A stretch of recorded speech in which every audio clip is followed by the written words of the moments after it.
A'udzu billahi minasyaitonir rajim. Bismillahirrahmanirrahim. Alhamdulillahirabbil alamin. Wa bihi nasta'in ala umurid dunya waddin.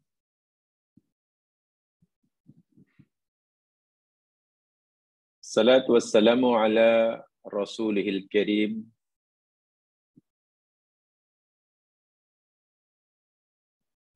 wa ala alihi wa ashabihi wa atba'ihi ila yaumiddin. Bismillahilladzi la yadurru ma'asmihi syai'un fil ardi wala fis sama' wa huwas sami'ul alim. Bismillahilladzi la yadurru ma'asmihi syai'un fil ardi wala fis sama' wa huwas sami'ul alim. Bismillahilladzi la yadurru ma'asmihi syai'un fil ardi wala fis sama' wa huwas sami'ul alim.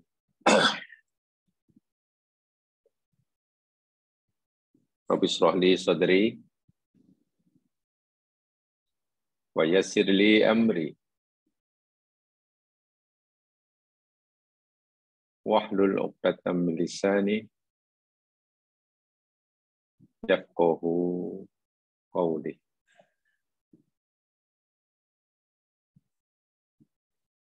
Allahumma amin. Dipanjatkan doa kepada Allah Subhanahu wa taala agar semuanya dalam keadaan sihat walafiat jasmani dan rohani, zahir dan batin, sentiasa berada di bawah naungan perlindungan, taufik dan hidayah daripada Allah Subhanahu wa taala. Amin.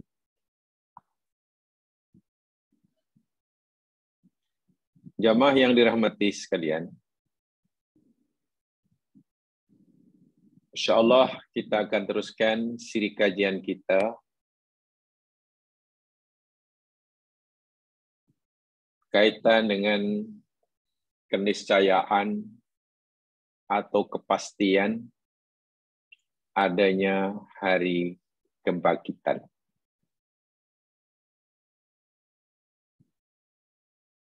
Sebagaimana yang telah kita pelajari di mukadimah dahulu,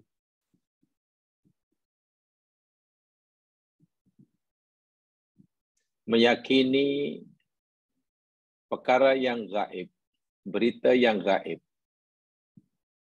atau meyakinkan hati terhadap perkara-perkara yang gaib yang di luar kemampuan manusia memikirkan, bahkan hanya sekadar menghayalkannya, sesuatu yang tidak mudah. Betul. Karena memang akal tidak diberikan oleh Allah kemampuan yang mencukupi sehingga mampu memahami hakikat hari kebangkitan. Sedangkan ianya sesuatu yang pasti dan wajib kita yakini.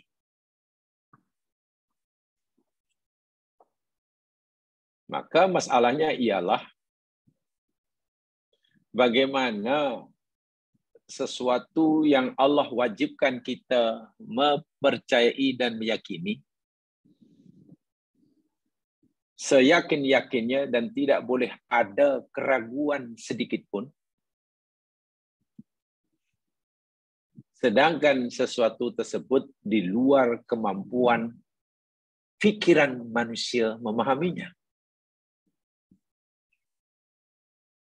Itu masalahnya. Maka Allah Subhanahu wa taala membimbing kita untuk memudahkan kita meyakini perkara yang gaib yang di luar kemampuan akal memikirkannya tadi. Bagaimana cara Allah memudahkan kita untuk meyakini kita? Allah bagi gambaran, perumpamaan, bahkan hujah dan alasan, bukti yang nyata.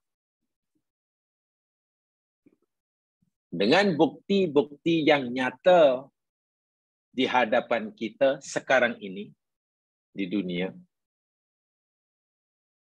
bukti mana boleh dilihat oleh mata kita, didengar oleh telinga kita, bahkan mungkin boleh dipegang dengan tangan kita.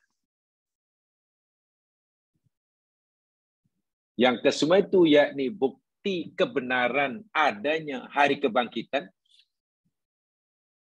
Ya, bagi orang yang menggunakan fikiran sehatnya, akal sehatnya, pasti akan yakin.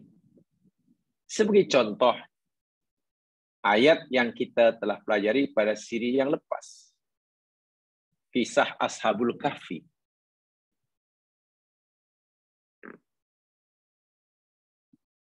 Kisah Ashabul Kahfi ini baru terbongkar. Baru dapat dijelaskan, diterangkan kisahnya seterang-terangnya ketika mereka dibangunkan oleh Allah daripada tidur panjang selama 3 abad lebih. Ingat, sebelum Ashabul Kahfi ini dibangunkan oleh Allah daripada tidur panjang,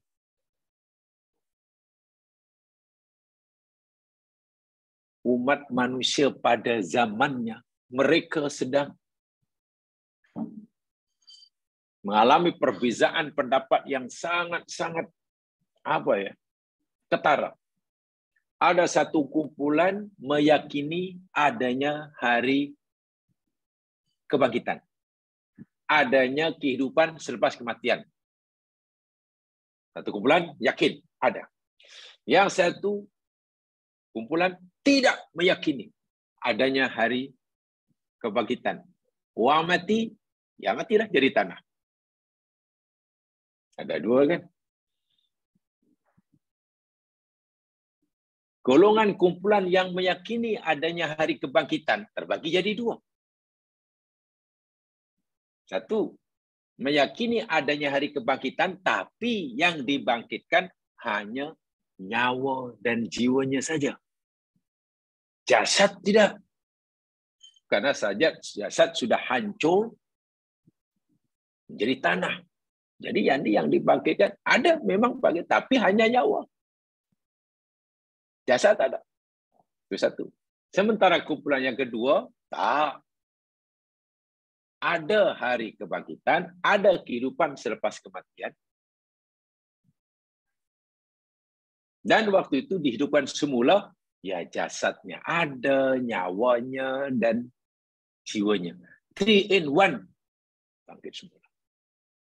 Dan ini tidak ada penyelesaian. Yang masing-masing kumpulan tegas dengan pendiriannya. Yang kata yang golongan pertama, kami berpegang teguh pada keyakinan kami bahwasanya tidak ada kehidupan selepas kematian. Sudah. Yang satu, kami yakin adanya hari kebangkitan kehidupan selepas kematian, dan yang dihidupkan yakni hanya nyawa saja. Yang satu, kami yakin adanya hari kebangkitan, dan yang dihidupkan yakni ada jasad sekali, nyawa saja. Dan itu perbezaan itu sangat ketara sekali dalam masyarakat masa itu.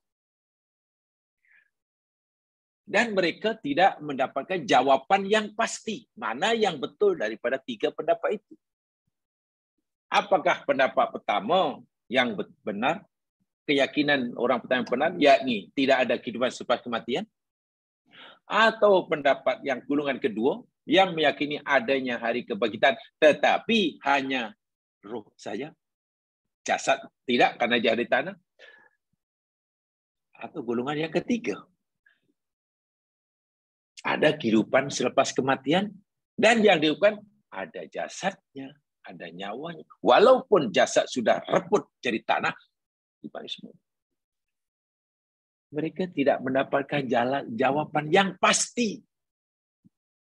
Nah, saat masyarakat berpecah seperti itu keyakinannya, saat itulah Allah bangkitkan, Allah hidupkan, Allah kejutkan Ashabul Kahfi daripada tidur panjang 3 abad lebih. Dan kisahnya telah kita pelajari sama. Terkejut orang kampung waktu itu di bandar, di pasar lah bahasanya. Kenapa ada orang pakaiannya lain, bahasanya macam lain, penampilannya lain, nak cari makanan macam ketakut-takut. Duit yang diguna untuk beli makanan pun, ini duit dah tak laku. Ini duit pada zaman 3 abad dahulu, uang mana ni? Nah, disitulah Allah menunjukkan buktinya. Ringkas cerita, akhirnya orang masyarakat waktu itu yakin, inilah pemuda yang dinyatakan hilang selama ini. Kami tahu kisahnya, tetapi tak tahu macam mana akhir cerita pemuda itu. Tiba-tiba sekarang bangkit. Kami yakin mereka sudah mati, tapi tak tahu di mana kuburnya. Sekarang pula ada depan kita. Dan ini pemuda ini sudah diyakini hilang, bahkan mati 3 abad lebih. Sekarang bangun. Hidup semula. Barulah masyarakat waktu itu percaya. Oh, kalau begitu iyalah. Yang asalnya tak percaya adanya kebangkitan, hari kebangkitan, jadi percaya. Buktinya ada, Ashabul Kahfi hidup semula. Yang asalnya percaya bahawa hari kebangkitan itu hanya nyawa saja, tanpa jasad, bertukar. Oh, saya yakin. Yang diberikan nyawanya ada jasad, buktinya ini. Jadi dihidupkan, dibangkitkan sebenarnya Ashabul Kahfi itu adalah bukti. Dalil yang menunjukkan kepastian adanya hari kebangkitan. Dan bukti itu boleh difahami karena berlaku depan mata. Nak menafikan macam mana? Orang yang diyakini telah mati sekian tahun tiba-tiba hidup. Depan mata. Jadi jika Allah berfirman, nanti bila kamu mati, nak aku hidupkan semula, ya senang kita memahami, buktinya depan mata. Itulah maksud saya. Jamaah sekalian, ini cara Al-Quran membimbing kita. Betul, Al-Quran mewajibkan kita meyakini benda yang gaib. Yang disampaikan oleh Allah, karena pasti benar. Tapi Allah Maha Pengasih dan Penyayang, Allah bimbing cara berfikir kita. Ditunjukkan bukti-buktinya yang boleh dipahami oleh kita. Sebelum kita tunjukkan, jemaah sekalian, bukti ataupun contoh perumpamaan adanya hari kebangkitan.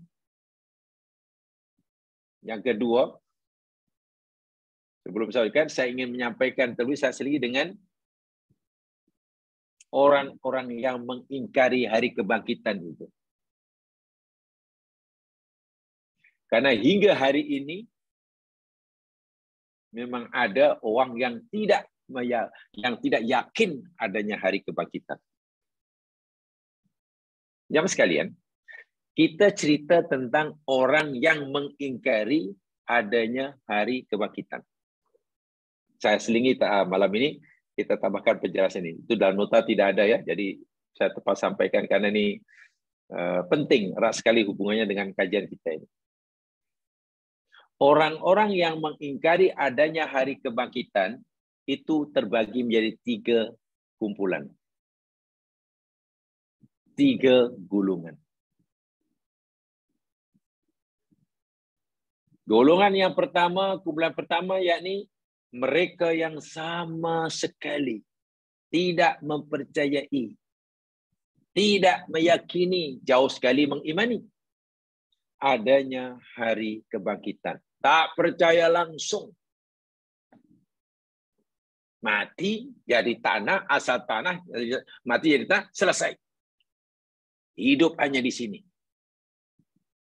Bila mati, selesailah segala sandiwara drama kehidupan. Karena asalnya dari tanah, tidak ada, kemudian ada, kemudian tidak ada, mati, sudah. Sebab itu kalau orang itu sengsara di sini, maka rugilah hidupnya. Karena tidak ada kehidupan selepas yang sekarang. Siapa yang senang, happy di sini, bertualah dia. Itu bagi mereka yang hakiki itu ada yang di sini dan yang sekarang. Sehingga hidupnya langsung tidak berpikir tentang yang nanti. Kerana ini jenis orang yang tidak percaya sama sekali adanya kehidupan selepas kematian. Nah, ini dipanggil golongan, kalau sekarang panggil komunis, ateis, ya. Orang bahasa agama panggil orang kafir. Kalau dalam aliran filosofi, falsafah, ini maknanya pahaman historis materialisme. Historis materialisme. Macam pokok. Pokok itu dari mana asalnya? Oh, dari tanah. Bendera tanah besar.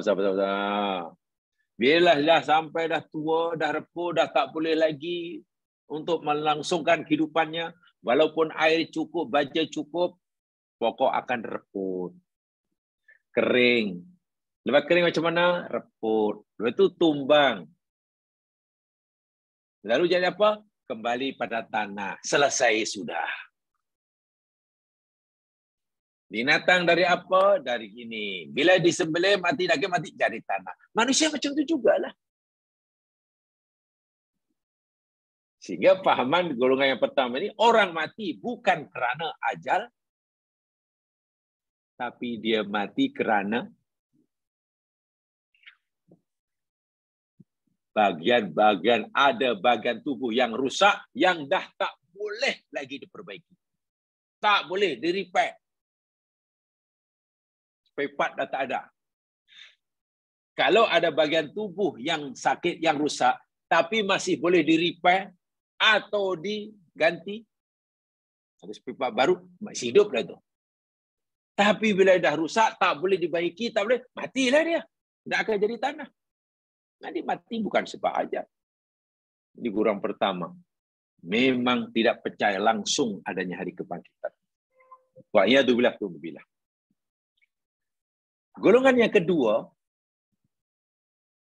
mereka yang percaya adanya Allah. Dia yakin Allah itu ada. Dia yakin Allah lah yang mengadakan segala-galanya ini. Tetapi dia tidak meyakini, mempercayai bahawa Allah akan menghidupkan mereka semula selepas mati. Jika mereka ditanya, siapakah yang menghidupkan kamu? Yang mewujudkan kamu? Asalnya kamu tiada, sekarang ada. Asalnya kamu ni tak tahu di mana, sekarang di sini. Kerja siapa itu? Mereka jawab, Allah lah. Di sini dia percaya. Allah lah yang menghidupkan aku di sini. Allah lah yang mewujudkan aku di sini. Allah lah yang menurunkan hujan, menciptakan itu, cipta ini. Nah, ini dia percaya. Dalam hal ini dia yakin Allah kuasa. Tapi bila sampai bab nanti Allah yang berkuasa menghidupkan kamu di sini, menciptakan kamu dari tiada. Allah yang sama itu jugalah nanti yang berkuasa menghidupkan kamu semula selepas kamu reput jadi tanah. Bila diberitahu macam, yang ini saya tak percaya. Yang ini dia tak percaya. Dia percaya Allah lah yang berkuasa menghidupkan dia dari tiada, tapi dia tak percaya jika Allah itu berkuasa menghidupkan semula mereka setelah mereka tiada. Pelik tak pelik? Ini golongan kedua. Ini masih dipanggil kafir juga dalam agama ya. Ya, sebagai contoh lah. Coba Jamal lihat. Kalau mereka mau berfikir sedikit saja, pasti akan mengubah keyakinannya. Coba lihat ayatnya. Pertama lihat surah Az-Zumar. Surah Az-Zumar, surah 39. Coba lihat. Az-Zumar. Surah 39 ayat 38.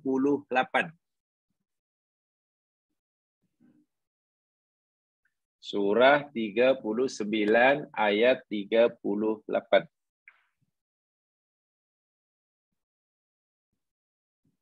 A'udzu billahi minasy syaithanir rajim. وَلَئِنْ سَأَلْتَهُمْ مَنْ خَلَقَ السَّمَاوَاتِ وَالْأَرْضَ لَيَقُولُنَّ اللَّهُ. Allahu Akbar. Walain, dan demi jika sa'altahum, engkau tanya pada mereka, wahai Muhammad. Wahai Muhammad, jika engkau bertanya pada mereka orang-orang kafir Makkah, atau umat kamu yang kafir lah. Man khalaqas samawati wal ardo. Siapakah yang telah menciptakan langit dan bumi dan isinya ini semua? Coba kamu tanya pada orang kafir. Umatmu yang menolak ajaran kamu itu. Tanya pada mereka. Menurut kamu, menurut keyakinan kamu, siapa yang menciptakan alam dan isinya ini? La yaqulunnallah, pasti mereka akan kata, pasti mereka akan jawab, Allah.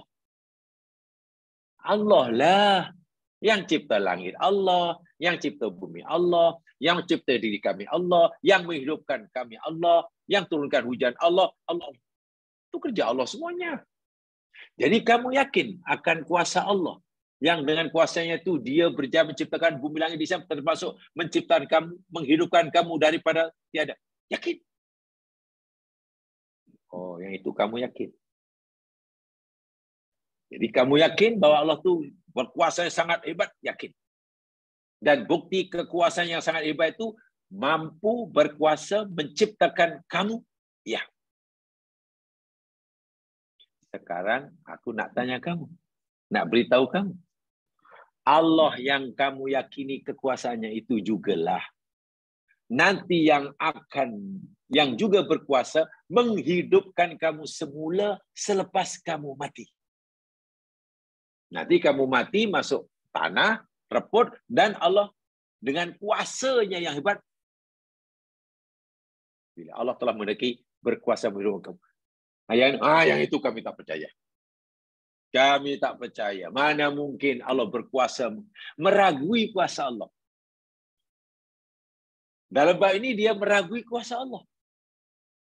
Tapi dalam bab Allah berkuasa menciptakan dia daripada tiada menjadi ada, dia yakin. Pelik tak pelik? Yakin Allah lah berkuasa menciptakan dia dari tiada.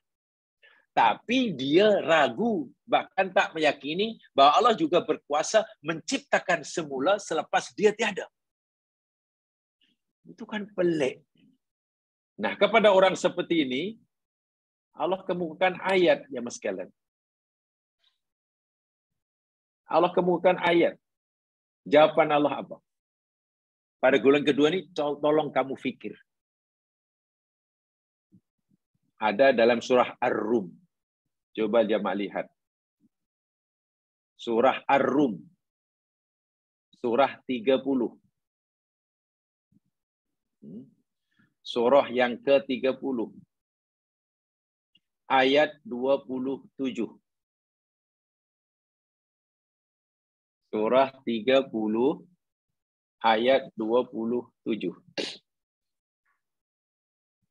Ini jawaban Allah kepada golongan yang kedua ini. Yakin akan kuasa Allah yang percaya sesuatu, tapi tidak meyakini akan kuasa Allah menghidupkan semula selepas mereka mati. Maknanya tidak meyakini adanya hari kebangkitan. Nah, kepada orang seperti ini, Allah sampaikan firman-Nya inilah ayat 27 surah 30 surah Ar-Rum. A'udzu billahi minasyaitonir rajim. Wa huwal ladzi yabda'ul khalqa tsumma yu'iduh. Wa huwa, dan dialah Allah alladzi, dat yang yabda'u, dia memulakan al-khalqa, segala ciptaan. Tsumma, kemudian yu'iduhu, dia mengembalikannya atau mengulanginya. Allah lah yang menciptakan segala ciptaan, kemudian Allah mengembalikan atau mengulanginya. Maknanya ada dua. Kalau katakan mengulangi, hari ini Allah ciptakan manusia, baby baru lahir. Hari ini, baby baru lahir. Katalah pukul 6 pagi tadi. Pukul 7 ada lagi baby lahir. Esok ada lagi baby lahir. Ada lagi. Jadi Allah mengulangi kuasanya menciptakan benda. Ulang. Dan itu berlaku setiap saat. Itu makna pertama. Makna kedua, yu'iduh itu makna mengembalikannya. Dialah Allah yang menciptakan segala ciptaan. Mana? Dialah Allah yang menciptakan kamu daripada tiada. Dan nanti bila kamu tiada, Allah kembalikan kamu menjadi ada semula. Yu'idu. Asalnya tiada, kemudian kamu diadakan olehnya, kemudian ia tiadakan kamu, kemudian diadakan semula. Itu maknanya. Jadi bahasa mudahnya lah, wahai golongan yang kedua, kalau kamu meyakini bahwa aku ini berkuasa, kata Allah, mengadakan kamu daripada tiada, kenapa pula kamu meragui kemampuan aku mengadakan kamu selepas kamu tiada? Sedangkan, tengok, wa huwa ahwanu alaihi, Masya Allah. Wa huwa ahwanu alaihi, sedangkan dia, wa itu waw haliyah, sedangkan dia ini merujuk kepada mengembalikan, mengulangi penciptaan, menghidupkan semula selepas kematian. Dan dia ahwanu, lebih mudah, alaihi, atasnya.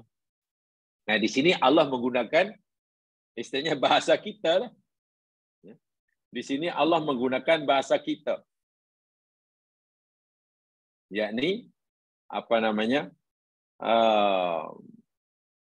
Kita orang itu suruh berpikir.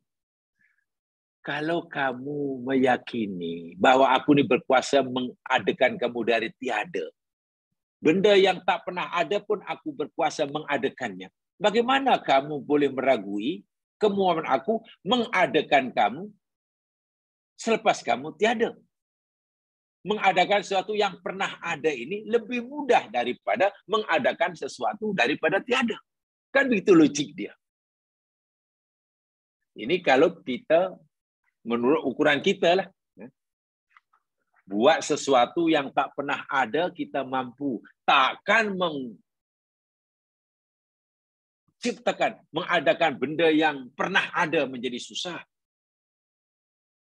Jadi ini mafhumnya. Tapi mereka masih menolaknya. Kenapa mereka begitu meragui? Ya mungkin, ialah kalau kamu suruh aku percaya Allah berkuasa mengadakan sesuatu yang tiada itu, kami yakinlah. Sebab buktinya banyak. Tuh, dulu anak aku tidak ada, sekarang ada. Mana aku percaya Allah kuasa. Dulu saya tak punya anak, sekarang anak lahir, Allah yang percaya. Dulu pokok itu tak ada, sekarang ada. Kita yakinlah. Allah semua yang kerjakan. Jadi bukti bahawa Allah itu kuasa mengadakan sesuatu dari tiada, itu kami senang. Yakini karena bukti banyak. Masalahnya, kami hingga hari ini belum dapat bukti. Apa bukti bahwa Allah ini berkuasa menghidupkan benda yang dah mati? Kalau benda itu dah ada. Tok nenek moyang yang dah meninggal ada 1 tahun, 10 tahun, 100 tahun, 1000 tahun, tak ada yang hidup. Tak ada yang hidup. Kalau betul Allah berkuasa, tunjukkan. Mana buktinya bahwa orang mati ini boleh hidupkan semula? Kan tak pernah ada kan? Adapun bukti bahwa Allah itu berkuasa menghidupkan benda yang mati sebelumnya, mengadakan yang tak pernah wujud sebelumnya, itu banyak. Masalahnya apa buktinya bahwa Allah berkuasa menghidupkan orang yang dah mati? Buktinya dah jutaan, bilion orang meninggal, tak ada yang hidup. Itu cara mereka berfikir. Lalu Allah jawab, sepatutnya bukan begitu. Hanya karena kamu belum nampak, belum melihat dengan mata kepala kamu. Ada orang mati yang dapat hidup semula, lalu kamu meragui kuasa Allah. Bukan begitu cara berpikir. Cara berpikir kamu mestinya menghidupkan orang yang dah mati, itu lebih mudah bagi Allah daripada menghidupkan orang yang tak pernah wujud. Bahwa ahwanu alaih. Di sinilah sebenarnya Allah mengajak mereka menggunakan logik akal. Jadi golongan yang kedua ini, ya begitulah cara berpikirnya salah. Betul. Golongan yang ketiga, yang tidak meyakini hari kiamat, golongan yang ketiga. Yang pertama, tak percaya langsung. Yang kedua, meyakini bahwa Allah itu kuasa, tapi meragui. Tak percaya Allah. Walaupun dia mengakui Allah Tuhan. Yang ketiga di zaman sekarang, mereka percaya adanya hari kebangkitan. Ya, kami percaya. Kami percaya orang mati hidup nanti akan dihidupkan semula. Kami percaya. Tapi golongan ketiga ini, kepercayaan mereka tentang adanya hari kebangkitan tidak sebagaimana yang dikehendaki oleh Allah. Tidak sebenarnya dikehendaki oleh Allah. Jamaah boleh tanya kepada saudara-saudara kita yang beragama Hindu, yang beragama Buddha, beragama Yahudi, Nasrani. Mereka yakin adanya hari kebangkitan. Tapi adakah keyakinan mereka tentang adanya kebangkitan itu sama seperti yang Allah kehendaki? Tidak. Yahudi katalah mereka meyakini nanti yang dibangkit hanya nyawa, jasad tidak. Orang Hindu bahkan ada kepercayaan yang lain. Ya, ada kehidupan tapi sukma itu nyawa lah. Bila berpisah daripada badan, sukma tidak boleh terus pergi ke nirvana. Nirvana. Atau swarga loka namanya. Tempatnya dewa-dewi, swarga loka. Kita buang lokanya, kita ambil swarga. Swarga panjang sangat, kita buang satu patah kata, tinggal surga. Tak boleh ke sana. Kalau sukma itu masih kotor, belum suci, dia tak boleh teruskan. Kena kembali semula ke alam dunia. Tak boleh terus muksa, tak boleh. Kembali. Tanasuh dalam bahasa Arab. Reincarnation. Balik ke dunia. Dan balik ke dunia semula, karena tak boleh terus sini. Mana boleh? Belum cukup suci. Dan balik ke dunia, yakni bergantung oleh tingkat kualiti kesuciannya. Kalau dia sangat kotor ketika ia mati, ya balik ke dunia nanti tidak lagi berupa manusia. Berupa makhluk yang lebih hina. Ya, berupa masuk jadi monyet ke, jadi anjing ke, minta maaf mungkin jadi khinzir ke. Sampai betul jadi boleh berulang kali hidup, berulang kali mati. Selagi jiwa roh sukma belum suci, dia tidak boleh buksa terus sampai ke swarga loka atau nirwana.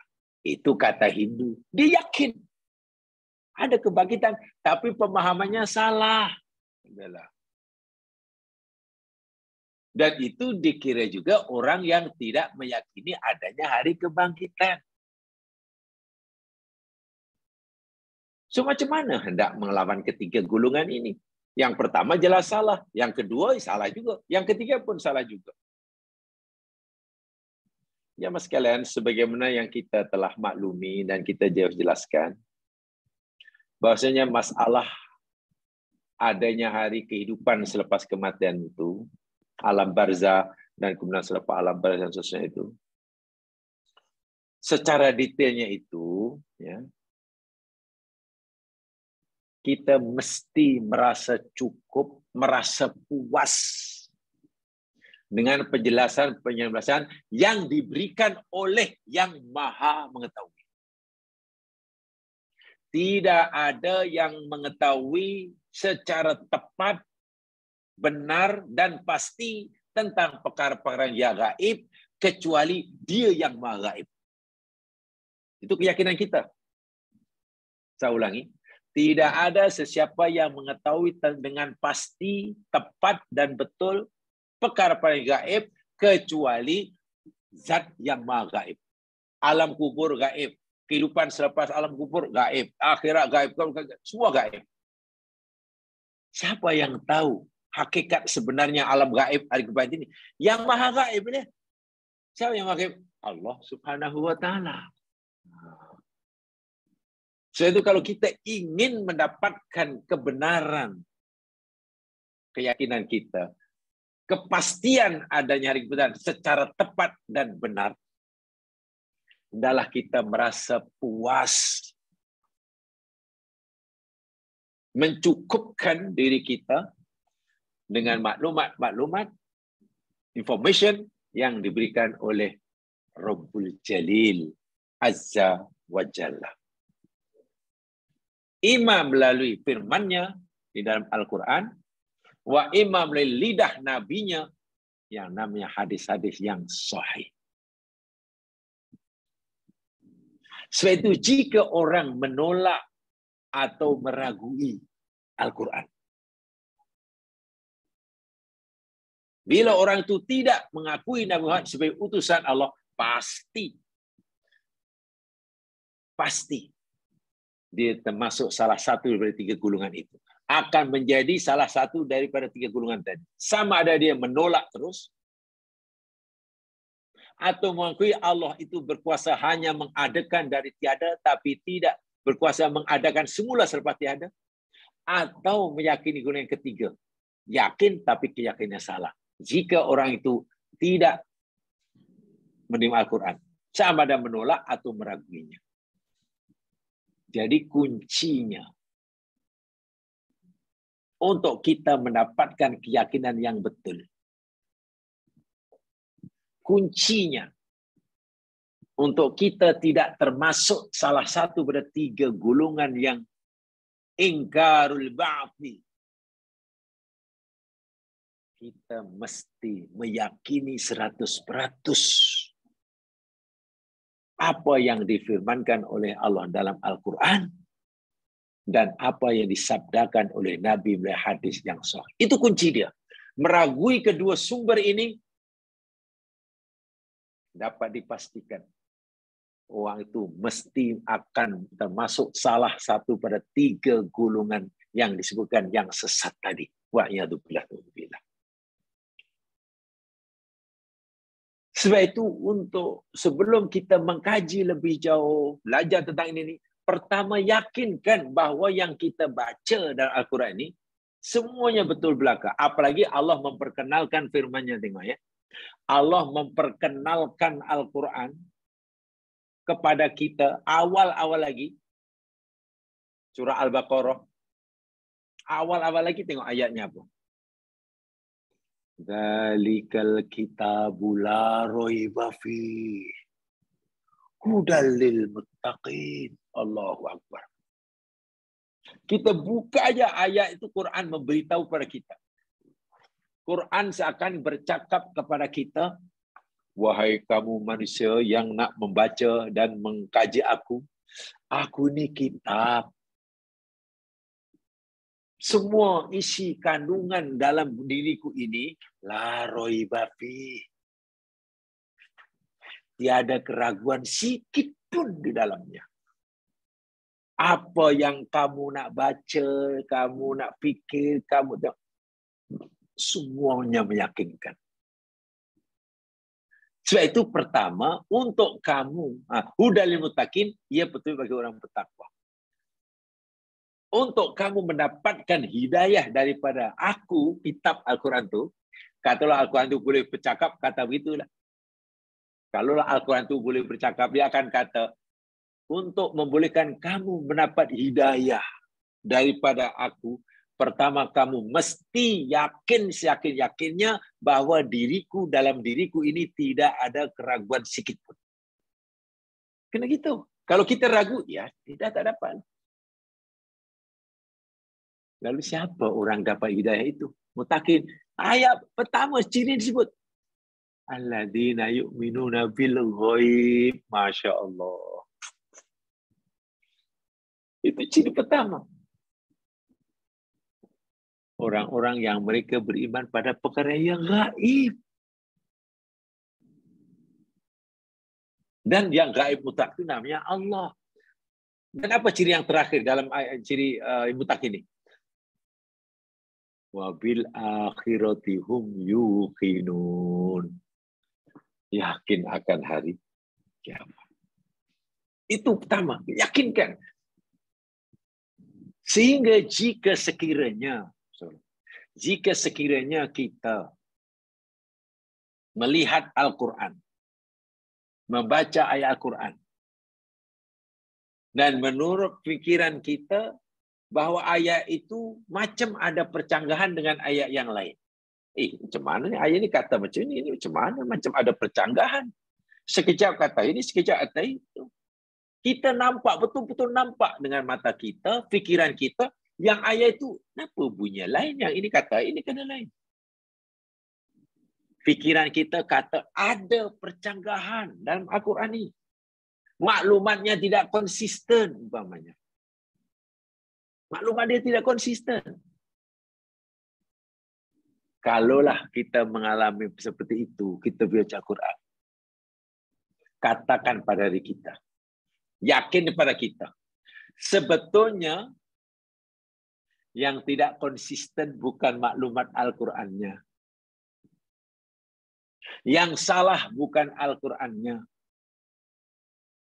Tapi yang salah atau yang belum betul yakni nih, pikiran kita. Cara kita memahami Al-Quran itu yang belum betul. Bukan Qurannya yang belum betul, yang tidak betul. Sehingga kita mesti berusaha untuk berfikir sesuai dengan apa yang Quran kata. Kita yang mesti tunduk kepada apa yang Quran kata. Jangan Al-Quran kita paksa memberi maklumat sebagaimana yang kita kehendaki. Saya gunakan bahasa yang memang bahasa ilmu ya. Saya ulangi. Bila kita baca Al-Quran lebih-lebih lagi berkaitan dengan ayat gaib, kita mesti menundukkan cara berfikir kita kepada maklumat Al-Quran. Jangan kita paksa ayat Al-Quran itu memberi maklumat sebagaimana yang kita kehendaki. Wah, itu kacau. Pasti kacau. Dan yang sering berlaku seperti itu tanpa disedari. Quran dipaksa memberikan maklumat sebenarnya dia mau. Kalaulah apa yang dalam Al-Quran itu tidak sebagaimana dia kehendaki, dianggap salah umpamanya. Wah, Masya Allah. Bukan begitu caranya. Bukan begitu caranya. Tapi, yakinkan la raiba fi. Saya ulangi ya. Meyakini, untuk mendatangkan keyakinan pada para gaib. Yang dapat memuaskan kita hanyalah maklumat daripada yang maha gaib. Kalau hanya dipa kata menurut analisa akal begini, menurut kajian saintifik ini, ya tak akan puas. Gitulah. Okelah kalau mungkin kajian tentang alam semesta, maklumat tentang alam semesta yang boleh dikaji, boleh dilakukan berbagai macam eksperimen, boleh dilakukan secara studi secara empirik, mungkin kita puas karena benda itu boleh dikaji dengan ini. Tapi kalau benda-benda gaib, maklumat dari mana, bersumber dari mana yang boleh memberi kepuasan dalam jiwa kita, selain daripada maklumat yang diberikan oleh yang maha gaib. Nah, selagi kita belum begitu, ya, mungkin orang itu masih akan termasuk, kemungkinan besar, bahkan dapat dipastikan, akan termasuk salah satu dari 3 golongan yang menolak itu. Yang menolak itu. Dan lagi sekali, Allah Maha Pengasih, Maha Penyayang. Salah satu cara untuk kita mudah meyakini perkara yang gaib, walaupun otak kita tak mampu memahaminya, maka Allah bimbing kita dengan bukti-bukti yang ada di depan kita. Bila dah nyata depan kita, macam mana nak menafikan? Sebab contohnya ada depan kita. Nah, apakah contoh itu jamaah sekalian? Mari kita lihat sekarang Terus mari kita lihat kepada contoh yang kedua, perumpamaan yang kedua. Ya. Kalau yang pertama, tempoh hari ini tentang Ashabul Kahfi, sekarang jamaah coba lihat dalam nota, baru kembali pada nota ya. Perumpamaan yang kedua. Lihat notanya, yang ini sudah ada dalam nota.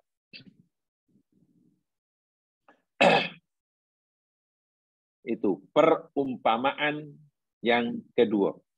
Yang pertama, yang ini Ashabul Kahfi, jadi kita lihat sekarang yang kedua tuh.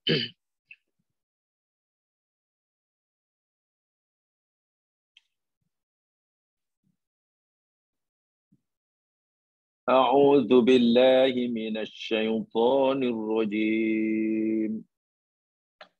Perumpamaan yang kedua ya. Tentang bagaimana hari kebangkitan terdapat di dalam surah Al-Baqarah, kisah daripada Uzair yang Allah telah matikan. Kalau Ashabul Kahfi Allah tidurkan, Uzair dimatikan. Bisa tuh. Mati, betul-betul mati. Masuk alam barzah lah ibaratnya. Karena nyawanya sudah berpisah daripada jasadnya. Kalau Ashabul Kahfi tidur, nyawa belum berpisah. Masih ada. Sebab kalau nyawa sudah bisa meninggalkan badan Ashabul Kahfi, mati dah. Jiwanya ada, berpisah sementara. Itu hanya tidur. Jantungnya masih berfungsi. Macam-macam fungsi. Organ tubuhnya masih hidup. Sel-sel dalam tubuh adanya hidup. Itu Ashabul Kahfi. Ini tidak. Uzair mati. Jantung sudah tidak berfungsi. Saraf otak sudah tidak berfungsi. Sel sudah mati. Kan kehidupan kita ini bermula pada sel. Ya?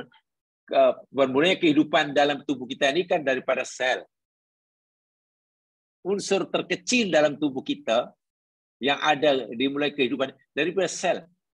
Sel itu hidup. Ya, walaupun sel itu mungkin gabungan lah daripada atom, jumlah atom. Tapi atom kan tidak berkaitan makhluk hidup, tapi sel makhluk hidup. Uzair dimatikan oleh Allah selama 1 abad. 100 tahun. Kisahnya begini. Au kalladzi marra ala qaryatin wa hiya khawiyatun ala urushiha. Atau kalladzi seperti orang yang. Banyak ulama tafsir memahami orang yang dimasukkan dalam ayat ini, pelakon watak utamanya ini Uzair. Nabi Uzair. Karena dipanggil sebagai orang Nabi Uzair. Orang Yahudi panggil Izra. Orang Islam panggil Uzair. Ya, kita panggil Musa. Mereka panggil Moses. Kita panggil Isa. Mereka panggil Jesus. Tak apalah. Orang Islam panggil Yahya. Kan? Kita panggil Yahya. Ya, orang Yahudi panggil apa? Orang Nasrani panggil John the Baptist. Kita panggil Nabi Sulaiman, mereka panggil King Solomon, ya, pulanglah. Kita panggil Nabi Uzair, mereka panggil Izra. Seperti orang yang, yani Uzair, marra ala qaryatin. Dia sedang berjalan, lalu melewati suatu kampung. Qaryah. Wahya khawiyatun ala urusiha. Dalam keadaan kampung itu semua bangunannya runtuh, rubuh. Entah dilanda musibah, puting beliung, atau gempa bumi, wallahu alam, atau dihantam di tai bintang. Bangunnya runtuh, ground zero.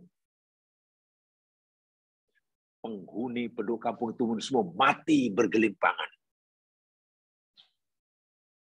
Ketika Uzair dalam perjalanan, dalam musafir, dalam pemberiannya, sampai kampung itu. Lalu dia temenung.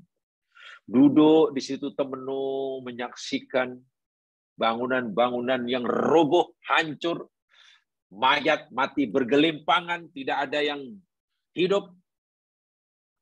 Dia duduk di situ temenung. Dalam temenungnya itu dia berkata-kata pada diri sendiri. Uzair bercakap pada diri sendiri. Apa dia kata pada diri sendiri? Qal, berkata Uzair, anna yuhyi hadihillahu ba'da mautiha. Anna bagaimanalah yuhyi akan menghidupkan hadihi orang-orang yang mati di kampung ini yang aku saksikan dengan mataku sekarang ini. Allahu oleh Allah ba'da mautiha, selepas kematiannya. Dia bertanya pada sendiri, ingin mengetahui jawabannya tapi tak tahu. Allah, semuanya sudah mati, hancur macam ini. Dan Allah pula memberitahu bahwa Allah akan menghidupkan.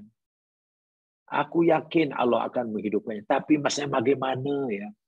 Bagaimana ya? Macam mana Allah nak hidupkan? Ingat ya, Nabi Uzair bukan meragui kuasa Allah. Nabi Uzair bukan menafikan. Bukan meragui kuasa Allah menghidupkan orang mati. Nabi Uzair hanya ingin tahu macam mana cara Allah menghidupkan. Dan itu tidak salah itu. Yang salah itu jika meragui atau tidak meyakini kuasa Allah menghidupkan. Itu kafir. Itu jadi kafir.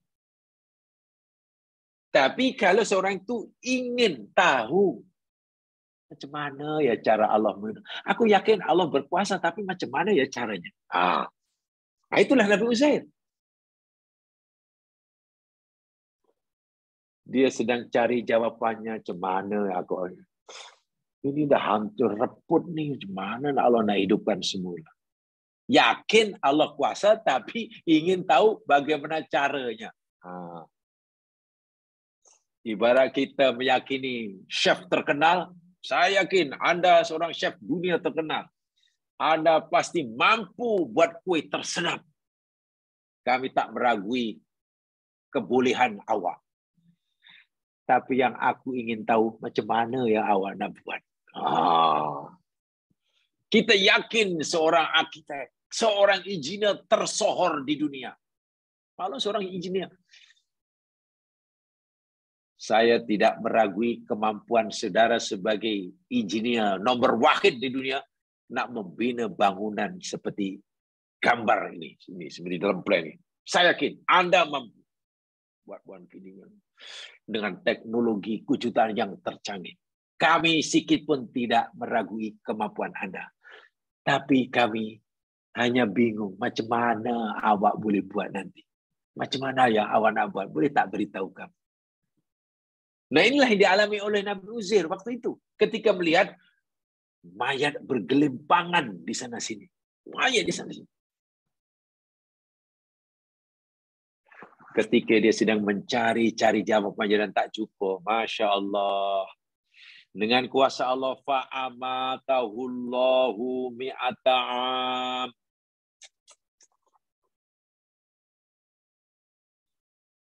Lalu Allah mematikan Uzair selama 100 tahun. 1 abad mati, jemaah sekalian. Mayatnya tidak diketahui oleh sesiapa. Jamaah jangan tanya yang bukan-bukan ya. Uzair mati 100 tahun. Takkan keluarga dia tak cari. Kalau dia ada family, ada istri, takkan istrinya tak mencari ke, buat polis report ke? Itu jangan tanya. Kita jangan ke situ fikirnya. Takkan masa itu tak ada ya. Mungkin buat polis report lah, biar polis carilah. Nanti kalau kita marah ke sana cara berfikirnya, mesej yang Quran nak sampaikan ini tak sampai kepada kita. Ya sudah, Allah kata begitu tahun dah tak. Sudah. Selepas betul-betul cukup 100 tahun, mati ya, bukan tidur ya. Mati itu maknanya jantung sudah tidak berfungsi. Nyawa sudah tidak ada. Semua sel-sel sudah tidak ada yang hidup. Lain kalau tidur. Tumma ba'atau, kemudian Allah bangkitkan hidup semula. Tengok. Dia mati, pun hidup semula. Allah lah yang berkuasa menghidupkan, Allah yang berkuasa mematikan. Sekarang Allah tunjukkan kuasa menghidupkan semula. Ini berlaku di planet bumi ini, jemaah sekalian. Di alam dunia, bukan nanti. Setelah dihidupkan semula, Allah tanya kepada Uzair. Bagaimana dialog Allah dengan Uzair? Ini pun tak perlu dipertanyakan. Ini dialog antara Allah dengan kekasihnya, antara Allah dengan Nabi Musa, antara dengan Muhammad, Allah dengan Jibril. Ya, kita kena wajib yakin saja. Yang pasti laisa kamitslihi syai'un. Tidak ada sesuatu yang menyerupainya. Itu saja. Wajib meyakininya, tapi kita tidak perlu mencari-cari jawaban macam mana ya, macam mana ya, macam mana tak. Setelah dihidupkan semula, Allah tanya, qal kam labista, Uzair, berapa lama awak tinggal di kampung ini, di tempat ini? Kam labista, berapa lama? Qal, Uzair menjawab, labitu yauman au ba'da yaum. Ya Allah, rasa-rasalah aku berada di tempat ini 1 hari lah. Atau rasanya mungkin hanya setengah hari rasa-rasa. Aku rasa macam setengah hari lah. Dia tak yakin. Di sini pun tak yakin. Sehari ke setengah hari macam tu. Tapi kalau 1 hari, habis setengah hari, kenapa ya? tempat ini dah macam berubah. Macam Ashabul Kahfi itulah. Macam sehari, tapi kalau sehari kenapa dah berubah ya kanan kiri? Kalau betul-betul baru 1 hari lah, semalam kawasan ini tak macam ini. Ini takkan dalam setengah hari dah berubah macam ni. Di sini tak yakin, tapi betul-betul dia hanya merasa setengah hari. Uzair tidak salah. Jawaban Uzair tidak salah berdasarkan keyakinan apa yang dirasai, tidak salah. Karena dia itu yang dirasai. Lalu Allah memberitahu yang sebenarnya. Apa yang dirasakan oleh Uzair itu seperti itu? Ya, yang dikatakan itu. Maknanya dia bercakap benar. Benar. Dia tidak bohong. Betul. Tapi apakah hanya karena dia bercakap benar, tidak berbohong, maknanya yang diucapkan itu juga benar, sesuai dengan realiti dan hakikat? Belum tentu. Uzair mengatakan yang benar, yang jujur. Tak tipu, tak bohong. Tapi apakah hanya karena Nabi Uzair telah menyampaikan yang benar, yang jujur, tak bohong, bermakna apa yang disampaikan itu benar adanya, sesuai dengan kenyataan, realitinya? Belum tentu. Sebab Allah jawab, qala, Allah berfirman, bal labitta mi'ata amin. Uzair, bukan sehari kamu di sini. Apalagi hanya setengah hari seperti yang kamu rasa. Bahkan kamu telah berada di tempat ini 100 tahun. 1 abad. Pening tak pening mereka di situ. Bayangkan kita merasa masa baru berlalu setengah hari, tapi Allah tak, bukan dari 100 tahun. Bingung dia menjawabnya. Ini bukan tidur ya, ini mati ya. Lalu Allah tunjukkan buktinya. Yang boleh dilihat dengan matanya, didengar oleh telinganya, berlaku di depan matanya.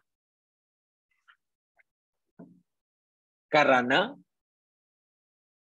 sebelum itu yang merungsingkan, yang membuat Uzair ini gelisah, ingin tahu macam mana Allah nak hidupkan orang mati. Kan itu yang menghantui fikirannya. Macam mana, sehingga matikan tanpa disedari. Kalau kamu tak percaya bahwa kamu sudah aku matikan 100 tahun, sekarang tengok. Fanzur ila ta'amika wa syarabika lam yatasannah. Banyak keajaiban. Fandur, maka pandanglah, lihatlah, periksa betul-betul oleh kamu, wahai, cek betul-betul olehmu, wahai Uzair, ila ta'amika, makanan engkau yang kau jadikan bekalan, wa syarabika, dan minuman engkau. Karena Uzair itu waktu nak berjalan dia musafir. Pada masa itu bila nak berjalan jauh, kena bawa bekalan makan dan minuman. Itulah. Untuk makan minum bila nanti lapar dan dahaga. Tengok. Allah tak beritahu di sini, kita tak perlu ingin tahu sehingga nanti lari daripada masjid ya. Apa kalau bekalannya? Roti ke daging? Tak payahlah. Tak payah ke sana. Minuman yang dibawa apa? Teh ke kopi ke apa? Tak payah. Yang pasti ia bawa makanan dan minuman sudah. Karena Allah suruh cek betul. Tengok makanannya, tengok minumannya. Lam yatasannah. Tidak berubah sama sekali. Elok. Tak busuk, tak bercendawan, tak kering. Minuman sudah berlalu 100 tahun, tapi tak kering. Makanan sudah berlalu 100 tahun, tapi tak rusak, tak kering, tak. Yalah, misalnya kalau makanan dah berlalu kan jadi busuk, dan kering-kering. Ini tidak. Masih segar, masih fresh, masih boleh dimakan dan masih boleh diminum. Nah, di sini Uzair semakin yakin yang dirasakan itu betul. Nah, kalau itu betul Aku di sini hanya setengah hari. Buktinya makanan aku tengok sih elok. Nah, di sini dia semakin yakin bahwa berada itu hanya setengah hari. Bukan 100 tahun yang seperti mana Allah beritahukan. Tapi nak kata, ya Allah, nampaknya engkau tak betul. Tak berani, tak mungkin. Allah maha benar. Nah, ini makin bingung Nabi Uzair. Nak mengatakan apa yang Allah katakan, yang beritahukan bahwa dia matikan itu 100 tahun, bohong, tak mungkin. Itu Allah yang kata pasti betul. Tapi nak melihat realiti depan mata dia, takkan dah berlalu 100 tahun makan minum tak berubah. Macam tak mungkin. Ini setengah hari ni. Jadi tidak berubahnya makanan dan minuman yang sebagai perkara yang dibawa, yang tak berubah, menjadi dalil, menjadi hujah bagi Uzair saat itu untuk meyakinkan dirinya bahwa betul dia di situ hanya selama setengah hari. Dia makin, wah iyalah setengah hari. Betul, tapi kenapa Allah kata 100 tahun ya? Ketika ia sudah mulai yakin bahwa di situ hanya setengah hari, dengan alasan makan minum dan tak berubah, apa Allah kata? Wanzur. Sekarang Zaid, sekarang coba kamu cek. Kamu perhati. Kamu sudah yakin kan? Kamu tadi dah yakin kan ya kamu hanya setengah hari? Dengan dalil, dengan bukti. Makan minum kamu tak berubah? Iya, ya. Sekarang kamu cek. Undur, lihat. Ila himarika. Mana keledai kamu? Iya ya. Dia musafir nunggang keledai. Ya, aku kalau setengah hari keledai aku di mana ya? Tadi aku tambah di sini. Kalau hilang pun hilang kemana? Iya, tengok keledai. Jamaah sekalian, sekali tengok keledainya tinggal tulang belulang. Allahu Akbar. Sudah mati, sudah reput. Dagingnya, kulitnya, uratnya, darahnya, semua sudah reput, menyatu menjadi tanah. Tinggal tulang belulang yang berselerak, sebagian pun sudah reput. Hanya mungkin tinggal beberapa batang kerat tulang saja. Iya, ya. Kalau melihat keledai kuda reput seperti ini, maknanya aku betul lah di sini bukan setengah hari, tidak mungkin. Keledai yang baru setengah hari sekarang sudah jadi reput seperti ini, paling tidak ya mungkin pingsan dan masih basah darahnya. Ini dah reput ini. Ya, betul lagi memang 100 tahun lah. Sebenarnya hancur. Wah, dia mulai, ya betul lah. Betul kata Allah. Sudah berlalu 100 tahun aku di sini. Keyakinanku bahwa hanya setengah hari. Tak betul. Tengok Allah nak tunjukkan kemutlakan kuasanya. Ciptaan Allah yang bernama keledai berlalu 100 tahun, mati, sekarang tinggal tulang. Nah itu mengikuti sunatullah. Memang sunatullahnya begitu. Mana ada keledai tak makan tak minum bertahan 1 abad. Ya pasti mati. Itu kata sunatullah. Dan itulah sunatullah.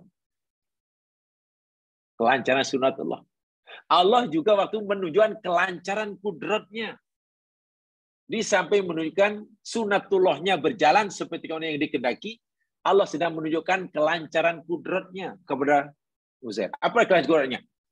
Sungguh pun telah berlalu masa 100 tahun, tapi tengok, dengan kelancaran kudratku yang aku ini maha kuasa, makanan dan minuman kamu tidak berubah. Itu karena aku berkuasa. Karena aku tidak menghendaki ia berubah. Makananmu jadi busuk jika aku menghendaki ia jadi busuk. Minumanmu jadi kering jika aku kehendaki ia kering. Dan bila aku menghendaki makanan kamu tidak berubah, minuman kamu tidak berubah, maka jadi seperti itu. Berubah atau tidaknya makanan kamu. Hidup atau matinya keledai kamu. 100% bergantung kepada kehendak aku. Allah sedang menunjukkan kuda ini. Nak menghendaki unta ini mati, mati. Nak menghendaki ini hidup, hidup.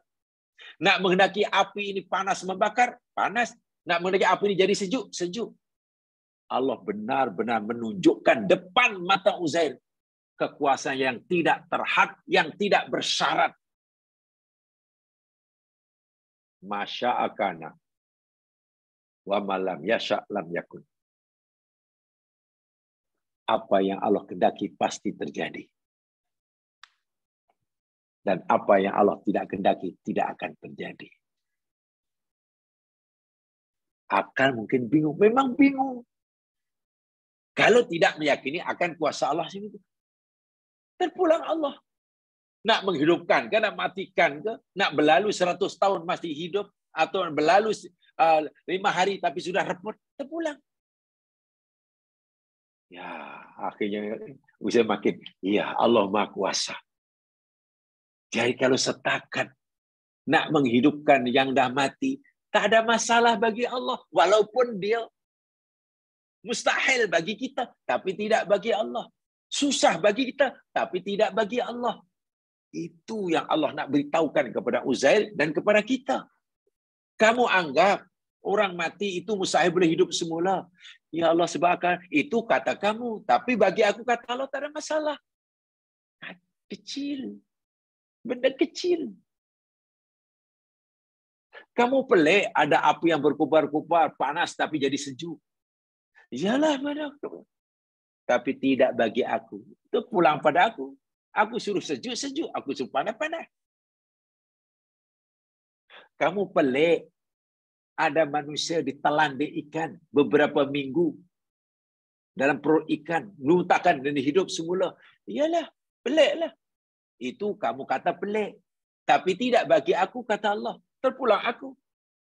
Walaupun orang itu katalah 10 tahun sekalipun dalam perut ikan, jika aku menghendaki dia hidup, dia tetap hidup. Sebenarnya walaupun orang itu tak ditelan ikan, duduk di bilik, kalau aku hendaki mati, mati dia. Masya Allah. Inilah Allah menunjukkan kuasanya depan mata kita.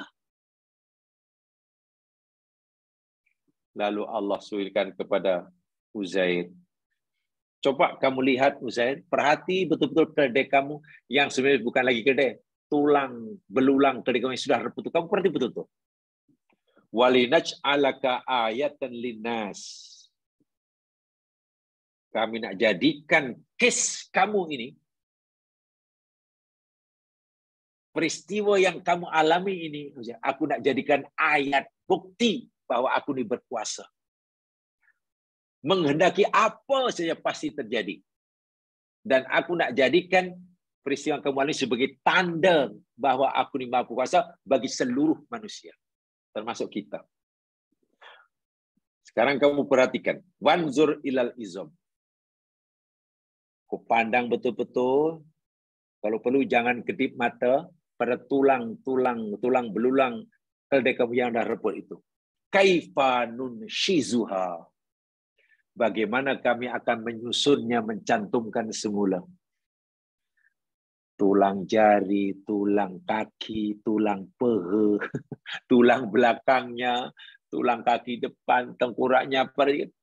Kan tulang ini banyak, ya kan bagian-bagian dalam tubuh tuh. Jantung. Jangan tak boleh silap jantung. Silap jantung nanti tak hidup nanti. Tulang kaki, tulang peha, maksudnya di peha, jadi tulang telinga. Kau perhatikan. Masya Allah. Dilihat tulang itu, Masya Allah, bergerak ya sekalian, menjadi kerangka. Mencantum jadi satu. Tulang, kerangka, keledai. Kamu perhatikan terus baik Uzair. Kaifa naksuhalahman. Bagaimana kami membungkusnya, membalutnya dengan daging. Setelah tulang-tulang dicantum semula, lalu Allah menghendaki daging, uratnya, dan segala sarafnya membungkus tulang tadi. Sekelip mata. Keledai yang dah mati reput jadi tanah, hidup semula. 100 tahun keldai mati, dah jadi reput, hidup semula. Uzair 100 tahun mati, tapi belum reput, hidup semula. Allah kata, sekarang kamu nampak kuasa aku? Ya Allah, kami nampak. Tapi tetap saja Allah tidak memberitahu pada Uzair bagaimana cara menghidupkan. Kan Nabi Uzair ingin tahu macam mana cara Allah menghidupkan. Allah tak beritahu caranya rasanya, tapi Allah tunjukkan buktinya. Nah sudah, karena terbuktikan. Kamu mati, aku hidupkan. Dan sudah 100 tahun. Sebagaimana keldai kamu mati 100 tahun, sudah jadi tulang belang, sekarang kamu hidupkan. Sekelip mata depan. Dan kisah ini bukan di alam gaib, ya Mas sekalian. Kisah ini berlaku di planet bumi. Dialami oleh manusia macam kita, namanya Uzair alaihissalam.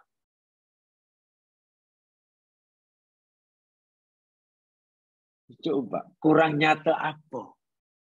Bukti kebenaran adanya hari kebangkitan.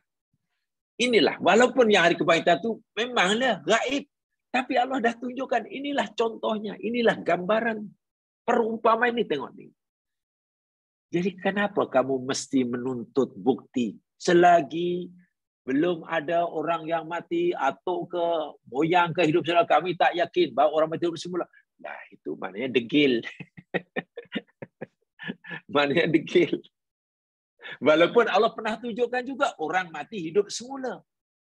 Selain Uzair ada orang biasa, umat Nabi Musa, Bani Israel. Ada orang mati dibunuh orang. Semua menuntut bela. Wahai Musa, kami nak menuntut bela. Siapa pembunuh orang ini? Ini orang yang mesti dapat hukumannya setimpal ini. Ya macam mana nak mengesan siapa pembunuh karena tak ada saksi? Nabi Musa mohon kepada Allah. Ya Allah, tunjukkan pada kami siapa pembunuhnya.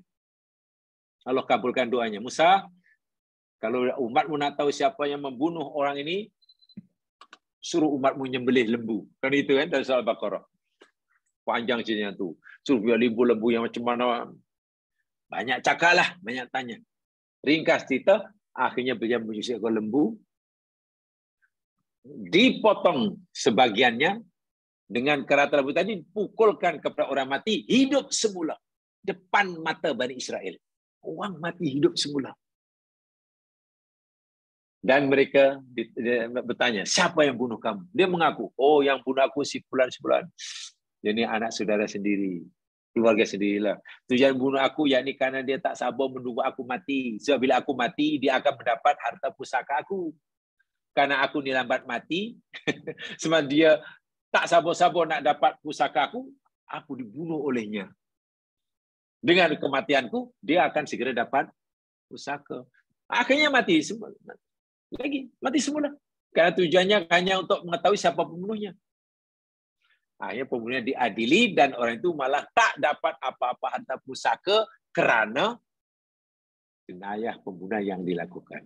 Itu berlaku di planet bumi ini juga. Mati hidup semula pada zaman Nabi Musa. Pada zaman Nabi Isa, ada Nabi Isa salah satu mujizatnya menghidupkan orang yang dah mati depan mata kaumnya. Masya Allah. Jadi sebenarnya buktinya terlalu banyak. Tapi ingat, semuanya ada dalam Al-Quran. Dan syarat untuk meyakinkan kita mesti yakin apa yang Quran kata ini la roiba. Sebab itu bila orang meragui Al-Quran, apalagi menolak, memanglah sampai kiamat dia tak akan percaya hari kebangkitan. Karena maklumat yang boleh meyakinkan kita ada kebangkitan itu hanya ada dalam Al-Quran. Bila maklumat Al-Quran itu didustakan, diragui, nak cari bukti mana lagi? Tidak ada bukti selain yang benar, selain daripada yang diberikan oleh Al-Quran. Falamma tabayyana lahu, tatkala telah menjadi nyata di hadapan Uzair bahwa Allah Maha berkuasa, berkehendak. Apa dikehendaki? Innama amruhu idza arada syai'an ayyakula lahu kun fayakun. Qala, berkata Uzair, a'lamu annallaha ala kulli syai'in qadir. Sekarang aku yakin yakinnya mengetahui ya Allah, bahwasanya Engkau ya Allah Maha berkuasa atas segala sesuatu. Inilah perumpamaan yang kedua, inilah bukti yang kedua yang Quran tunjukkan pada kita. Dan saya ulangi, ini bukan berlaku di alam malaikat. Bukan di planet Jupiter. Bukan nun di akhirat. Ini berlaku di planet bumi tempat kita berpijak sekarang. Jadi muka bumi. Yang boleh disaksikan oleh yang hidup pada waktu itu. Allahu Akbar. Jadi sebenarnya bukan masalah yang susah untuk meyakini adanya kehidupan selepas kematian. Syaratnya kita tidak meragui maklumat Al-Quran. Itu saja. Adapun mereka yang tak percaya langsung, meyakini Allah menghidupkan, menciptakan tapi meragui kuasa Allah menghidupkan semula, atau yakin menghidupkan Allah tapi tak betul, ya itu karena itu tadi tidak kembali kepada maklumat yang paling benar yang tentang alam gaib yang diberikan oleh yang maha gaib. Itu bersyukurlah kita, beruntunglah kita jemaah sekalian, karena dibimbing oleh Allah, dikasih Allah, diberikan keimanan, kesediaan menerima maklumat Al-Quran, sehingga hati jadi tenang. Alam keyakinan kita pada alam gaib tidak lagi membuat kita bingung sana sini, jadi tenang. Sehingga setiap aktiviti yang kita lakukan di sini, kita akan relatekan ke sana, kita akan kaitkan sana. Cakap saya sekarang jemaah sekalian, bukan berhenti di sini. Ini akan berpanjangan hingga nanti. Iya. Kerja kita di dunia dalam mencari rezeki tidak hanya berhenti di sini. Bila kita mati, nanti berpanjangan di sana. Sambungannya masih panjang perjalanan kita. Jadi akan berterusan. Tidak berhenti di sini. Orang menzalimi orang di sini, tak dapat balasan di sini, jangan senang, jangan merasa senang karena tak dapat hukuman. Di sana akan ada balasan. Orang yang teraniaya di sini dan tidak mendapatkan pembelaan, jangan sedih. Di sana nanti ada pembelaan. Begitulah. Jadi orang yang yakin di sana hidupnya akhirnya jadi teratur, terarah. Tak apalah, saya susah di sini. Dan jika karena kami terpaksa susah karena mengikuti apa kata Allah, tak apalah, nanti ada balasan di sana. Apa maknanya kita senang di sini jika kesenangan itu kita capai dengan melanggar larangan Allah? Nanti balasannya teruk di sana. Jadi orang yang yakin syakirnya akan ada hari kebang itu, hidupnya menjadi sempurna, menjadi baik, menjadi pasti, langkahnya meyakin. Dia tidak bingung. Coba kalau tidak punya akhirat, bingung dia. Miskin, bingung, kaya, bingung, sakit, bingung. Iya ya, aku ini kerja untuk apa ya? Untuk makan lah, senang. Ya kalau senang nanti untuk apa ya kalau? Sebab kalau udah banyak ataupun tak boleh makan semuanya. Betul sakit pula, bingung lagi. Dia tak tahu, tak ada maklumat hidup. Untuk apa ya kalau udah banyak aja, untuk apa? Bingung. Coba kalau dia percaya pada hari akhirat.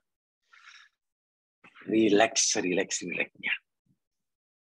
Ya sekalian, mudah-mudahan tambahan penjelasan yang kita kaji malam hari ini menambahkanlah pemahaman kita tentang adanya kehidupan selepas kematian, yaumul ba's, ya.